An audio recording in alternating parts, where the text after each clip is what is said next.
Hello കൂട്ടുകാരെ, PYQ സീരീസിലെ ഇന്നത്തെ question. Find the largest possible positive integer that divides 125, 162 and 259, leaving remainder 5, 6 and 7 respectively. ഇത് real numbers എന്ന ചാപ്റ്ററിലെ ഒരു 3 മാർക്ക് ക്വസ്റ്റ്യൻ ആണ്. ഇവിടെ നമുക്ക് 3 നമ്പേഴ്സ് തന്നിട്ടുണ്ട്. ഇതിൽ 3ലും കോമൺ ആയിട്ട് ഡിവൈഡ് ചെയ്യുന്ന ഒരു നമ്പർ നമ്മൾ കണ്ടുപിടിക്കണം. 125 ആ നമ്പറായിട്ട് ഡിവൈഡ് ചെയ്യുമ്പോൾ നമുക്ക് റിമൈൻഡർ 5 എന്ന് കിട്ടണം. 162 ഡിവൈഡ് ചെയ്ത് കഴിഞ്ഞാൽ 6 എന്ന റിമൈൻഡർ കിട്ടണം. 259 ആ നമ്പറുമായിട്ട് ഡിവൈഡ് ചെയ്യുമ്പോൾ 7 എന്ന റിമൈൻഡർ കിട്ടണം. അതിനായിട്ട് നമുക്ക് ഈ ഓരോ നമ്പറിൽ നിന്നും ഈ റിമൈൻഡേഴ്സ് സബ്ട്രാക്ട് ചെയ്യാം. 125 minus 5 equals to 120. 162 minus അതിൻ്റെ റിമൈൻഡർ 6 ആണല്ലോ, അപ്പോൾ അത് സബ്ട്രാക്ട് ചെയ്യാം. 162 minus 6 is 156. 259 minus റിമൈൻഡർ 7 അല്ലേ, 7 സബ്ട്രാക്ട് ചെയ്യാം. അപ്പോൾ നമുക്ക് 252 എന്ന് കിട്ടും. പുതിയതായിട്ട് കിട്ടിയ ഈ നമ്പേഴ്സിൻ്റെ HCF കണ്ടുപിടിക്കണം. ഈ നമ്പേഴ്സ് നമുക്കൊന്ന് ഫാക്ടറൈസ് ചെയ്യാം. 120, 156, 252.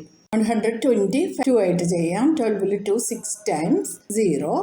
then 2 ആയിട്ട് തന്നെ 6ൽ 2 3 times ഈ 0 ഇങ്ങോട്ട് എഴുതാം. 3ൽ 2 1 time 1 ബാലൻസ്. 10ൽ 2 5 times. 15ൽ 3 5 times. 5ൽ 5 1 time. 156 ഫാക്ടറൈസ് ചെയ്യാം. 15ൽ 2 7 times 1 ബാലൻസ്. 16ൽ 2 8 times 2 ആയിട്ട് തന്നെ ചെയ്യാം. 7ൽ 2 3 times 1 ബാലൻസ്. 18ൽ 2 9 times. 3ൽ 3 1 time. 9ൽ 3 3 times. 13ൽ 13 1 time. 252 ഫാക്ടറൈസ് ചെയ്യാം. 2ൽ 2 1 time. 5ൽ 2 2 times 1 ബാലൻസ്. 12ൽ 2 6 times. 12ൽ 2 6 times. 6ൽ 2 3 times. 6ൽ 3 2 times. 3ൽ 3 1 time. വീണ്ടും 3 ആയിട്ട് തന്നെ ചെയ്യാം. 21ൽ 3 7 times. 7ൽ 7 1 time. ഇനി ഈ ഫാക്ടേഴ്സ് എല്ലാം ഇങ്ങോട്ട് എഴുതാം. 2 into 2 into 2 into 3 into 5. 156ൻ്റെ ഫാക്ടേഴ്സ് 2 into 2 into 3 into 13. 252ൻ്റെ factors 2 into 2 into 3 into 3 into 7. ഇനി ഇതിൽ കോമൺ ആയിട്ടുള്ളതെല്ലാം ഒന്ന് സർക്കിൾ ചെയ്യാം. നമുക്ക് 3 നമ്പറിലും 2 കോമൺ ആയിട്ടുണ്ട്. ഈ 2ഉം കോമൺ ആണ്. പിന്നെ ഈ 3 ആണ് നമുക്ക് കോമൺ ആയിട്ട് കിട്ടുന്നത്.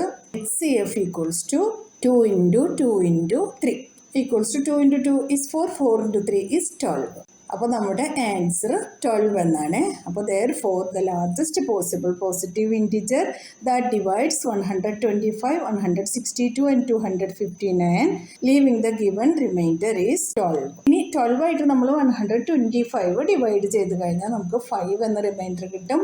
162 ഡിവൈഡ് ചെയ്ത് കഴിഞ്ഞാൽ നമുക്ക് 6 എന്ന റിമൈൻഡർ കിട്ടും. 259 ഡിവൈഡ് ചെയ്ത് കഴിഞ്ഞാൽ നമുക്ക് 7 എന്ന ആൻസർ കിട്ടും. എല്ലാവർക്കും മനസ്സിലായല്ലോ. PYQ സീരീസിലെ അടുത്ത ക്വസ്റ്റ്യനായിട്ട് നമുക്ക് നാളെ കാണാം.